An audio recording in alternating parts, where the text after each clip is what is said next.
Subscribe my channel Technical Version and as well as press the bell icon to watch my latest video. नमस्कार दोस्तों, मेरा नाम है अभिषेक। स्वागत करता हूं अपने YouTube चैनल टेक्निकल वचन में। दोस्तों, आज मैं बात करने वाला हूं वेब डॉक्यूमेंट से रिलेटेड कुछ हेडिंग्स के बारे में। दोस्तों, जब भी हम किसी डॉक्यूमेंट को बनाने बैठते हैं तो वहां पर ऐसी बहुत सारी हेडिंग्स यूज करते हैं जिनका हमें साइज क्लियर नहीं होता कि हमें मेन हेडिंग का साइज क्या रखना है, उसके कंटेंट का साइज क्या रखना है, उसकी सब हेडिंग का साइज क्या रखना है। तो दोस्तों, HTML की अगर बात करते हैं हम लोग तो यहाँ पर कुछ हेडिंग्स के लिए प्री डिफाइंड टैग्स बताए गए हैं। तो क्या है वो टैग, आइए इस वीडियो पर जान लेते हैं। चलिए शुरू करते हैं।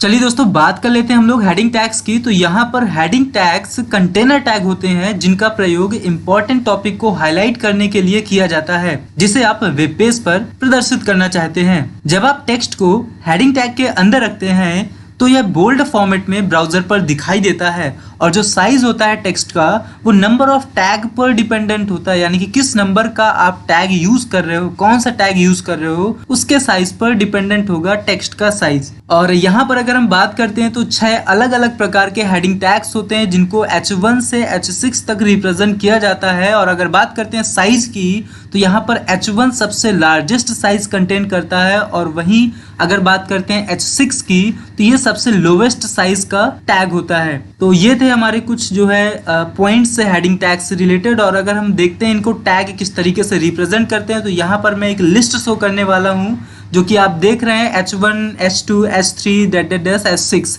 तो ये तो कुछ हेडिंग टैग्स और ये भी एक पेयर्ड टैग होते हैं। और अगर हम इन सभी टैग के रिजल्ट की बात करते हैं यहाँ पर तो आप देख सकते हैं यहाँ पर मैं एक इमेज डिस्प्ले कर रहा हूँ जिससे साइज थोड़ा सा पता चल रहा है कि कौन सी हेडिंग से किस तरह का साइज हमें मिलने वाला है। और चलिए दोस्तों, अब बात कर लेते हैं इसके प्रैक्टिकल की। तो यहाँ पर अब हम प्रैक्टिकल करेंगे। तो मैंने नोटपैड ओपन कर लिया और चलिए स्टार्ट कर लेते हैं अपना प्रैक्टिकल। तो चलिए दोस्तों, अब हम लोग अपने हेडिंग्स के लिए कोड यहाँ पर राइट डाउन कर लेते हैं। तो सबसे पहले हम लोग डॉक टाइप लिखेंगे, कैपिटल लेटर्स में डॉक टाइप लिख दिया हमने। इसके बाद स्पेस देना है, लिखना है HTML और नीचे अब स्टार्ट करते हैं हम लोग HTML टैग। और इसके बाद हम लोग जो है HTML की क्लोजिंग कर लेते हैं साथ में, क्योंकि एक पेयर्ड टैग है।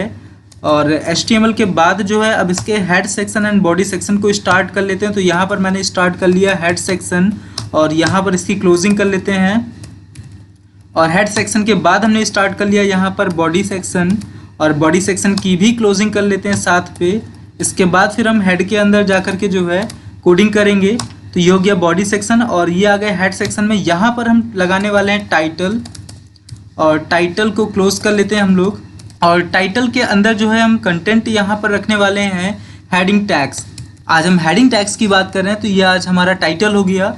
और अब बॉडी के अंदर आते हैं हम लोग। तो यहाँ पर मैं H1 से H6 का प्रैक्टिकल विद रिजल्ट आपको डिस्प्ले कराऊंगा किस तरीके से हम इन टैग्स का यूज करते हैं। तो सबसे पहले चलिए मैं एक नॉर्मल कंटेंट लिख करके दिखाता हूँ यहाँ पर। जैसे कि मैंने यहाँ पर लिखा I love my India. Okay, ये सेंटेंस है। और अब हम इस फाइल को सेव कर लेते हैं। अभी मैंने इसमें कोई भी हेडिंग टैग का यूज नहीं किया है, मैं सिर्फ अभी नॉर्मली आपको डिस्प्ले कराऊंगा। इसके बाद हम हेडिंग टैग्स का यूज करेंगे और उसके बाद इनका रिजल्ट देखेंगे किस तरीके से हर एक हेडिंग टैग का रिजल्ट हमें डिस्प्ले होता है। तो चलिए हम इसको सेव कर लेते हैं। सेव करने के लिए आपको फाइल पर जाना है, सेव एज या सेव पर क्लिक करेंगे। जैसे ही सेव पर क्लिक करेंगे आपके सामने एक डायलॉग बॉक्स आएगा सेव एज का और यहाँ पर आपको लोकेशन दे देनी है। तो मैंने यहाँ पर डेस्कटॉप लोकेशन को सेलेक्ट करता हूँ और डेस्कटॉप के अंदर मैंने एक फोल्डर बना रखा है HTML नाम का। तो मैं इसको भी सेलेक्ट कर लेता हूँ क्योंकि मैं इस जगह पर अपनी फाइल को सेव करना चाहता हूँ। तो इस जगह पर अब नाम दे देता हूँ। तो यहाँ पर मैंने नाम दे दिया heading.html। कुछ भी नाम दे सकते हो आप पेज का। तो मैंने यहाँ पर heading.html दे दिया और अब मैं इस फाइल को सेव कर देता हूँ। ये फाइल मेरी सेव हो चुकी है। और चलिए दोस्तों, अब हम चलते हैं इसके रिजल्ट को देखने के लिए। तो इसकी फाइल ओपन कर लेते हैं। तो दोस्तों, यहाँ पर आप देख पा रहे होंगे मैंने जो फाइल सेव की हुई थी यहाँ पर डिस्प्ले हो रही है। और मैं इस फाइल को अब ओपन कर लेता हूँ। जैसे ही मैं ओपन करूंगा तो आपको एक नॉर्मल सा वेब पेज दिखाई देगा। यहाँ पर टाइटल में जो लिखा था हमने हेडिंग टैग्स, तो ये दिखा रहा है टाइटल पर। और यहाँ पर मैंने जो बॉडी के अंदर कंटेंट लिखा था आई लव माई इंडिया, तो यहाँ पर ये नॉर्मल सा कंटेंट दिखा रहा है। अब हम इसमें यूज करने वाले हैं हेडिंग टैग्स का। तो चलिए वापस से चलते हैं हमने कोड फाइल पर और चेंजेस करते हैं। तो दोस्तों आप देख रहे होंगे हम लोग कोड फाइल पर आ चुके हैं और अब हम यूज करने वाले हैं हेडिंग टैग को। तो सबसे पहले हम यूज करेंगे पहला टैग जो कि है H1, यानी कि सबसे लार्जेस्ट हेडिंग टैग होता है और सबसे इंपॉर्टेंट टैग होता है ये, जिसका सबसे ज्यादा यूज किया जाता है H1 टैग। और ये पेयर्ड टैग होते हैं तो इनको हमें क्लोज भी करना होगा / का यूज करते हुए। तो यहाँ पर हमने H1 टैग क्लोज कर दिया और अब हम इसको सेव कर लेते हैं और इसका रिजल्ट देख लेते हैं। तो रिजल्ट देखने के लिए वापस से हम ब्राउजर फाइल पर चलते हैं। तो दोस्तों अभी आप देख पा रहे होंगे यहाँ पर कोई भी चेंजेस नजर नहीं आ रहा है। तो हमें करना क्या है, इस पेज को एक बार रिफ्रेश कर लेते हैं और रिफ्रेश करते ही देखते हैं क्या चेंजेस आते हैं या नहीं। तो दोस्तों देख रहे होंगे यहाँ पर ये जो कंटेंट था ये एक लार्ज हेडिंग